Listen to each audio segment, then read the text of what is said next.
Pertama-tama kita akan membahas tokoh-tokoh dari teori aliran hubungan manusiawi ini. Terdapat dua tokoh. Yang pertama ada Hugo Münsterberg dan juga Elton Mayo. Yang pertama akan kita bahas yaitu Hugo Münsterberg. Hugo Münsterberg lahir tahun 1863 dan meninggal pada tahun 1916. Ia dikenal sebagai pencetus teknologi industri dan sering disebut sebagai Bapak Psikologi Industri. Dalam bukunya yang berjudul Psikologi and Industrial Efficiency, ia banyak menguraikan penerapan peralatan-peralatan psikologi untuk membantu pencapaian tujuan produktivitas.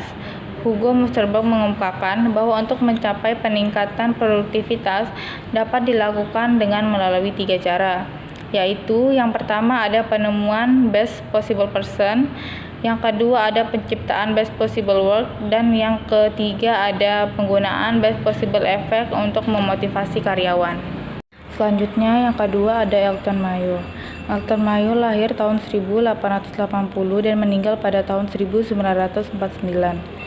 Menurut Elton Mayo, hubungan manusiawi sering digunakan sebagai istilah umum untuk menggambarkan cara di mana manajer berinteraksi dengan bawahannya. Bila manajemen personalia mendorong lebih banyak dan lebih baik dalam bekerja, hubungan manusiawi dalam organisasi adalah baik. Bila moral dan efisiensi buruk, maka hubungan manusiawi dalam organisasi tersebut juga akan buruk. Untuk menciptakan hubungan manusiawi yang baik, manajer harus mengerti mengapa karyawan bertindak seperti yang mereka lakukan, dan faktor-faktor sosial dan psikologi apa yang memotivasi mereka. Menurut Elton Mayo, perhatian khusus seperti perasaan terpilih menjadi partisipan dalam studi yang dilakukan manajemen puncak sangat mempengaruhi usaha-usaha mereka. Fenomena seperti ini dikenal sebagai Hawthorne Effect. Sebelum saya menjelaskan tentang sumbangan teori aliran hubungan manusiawi, saya akan menambahkan sedikit penjelasan tentang teorinya terlebih dahulu, di mana dari pemaparan tokoh-tokoh teori aliran hubungan manusiawi tersebut, saya meyakini bahwa teori aliran hubungan manusiawi sangat real untuk diterapkan, karena karyawan merupakan bagian vital dari setiap aktivitas produksi dari pabrik. Baiknya hubungan antara manajer dengan karyawan merupakan pendukung yang kuat dalam mengoptimalkan kinerja karyawan yang berefek terhadap efisiensi kegiatan produksi yang lama-kelamaan akan sangat tinggi tingkat efisiensinya.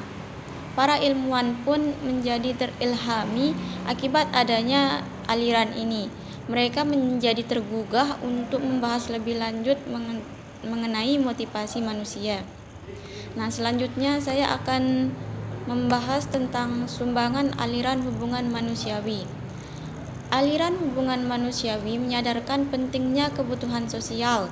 Dengan demikian, aliran ini menyeimbangkan konsep lama yang menekankan ekonomi atau rasionalitas manusia. Suasana bekerja menjadi lebih baik dibandingkan sebelumnya. Pelatihan-pelatihan yang kemudian banyak memfokuskan pada upaya memperbaiki hubungan kerja antar manajer dengan karyawan. Aliran ini mempelopori studi baru dalam bidang dinamika kelompok, di mana perhatian ditunjukkan tidak hanya pada individu, tetapi juga pada proses dan dinamika kelompok. Selanjutnya sudah dijelaskan sebelumnya oleh teman-teman tentang biografi dan teori dari human relation dari Hugo Münsterberg dan Elton Mayo, yaitu bagaimana hubungan antar manusia yang isi teorinya tentang atasan dan karyawan, yang bagaimana atasan membangun atau mengelola bahwa supaya produktivitas dari karyawan itu meningkat. Kelebihan dari teori ini diantaranya human relation meningkatkan adanya kebutuhan sosial, meningkatkan kehidupan lebih ekonomis dan rasional manusia. Keterampilan terhadap manajemen semakin meningkat. Dan yang terakhir, hubungan atasan dan bawahan dalam industri lebih baik dan harmonis. Lebih baik atau harmonis. Sementara kalau kelemahannya, konsep makhluk sosial tidak menggambarkan secara lengkap individu dengan tempat kerjanya. Lingkungan sosial di tempat kerja hanya salah satu dari beberapa faktor.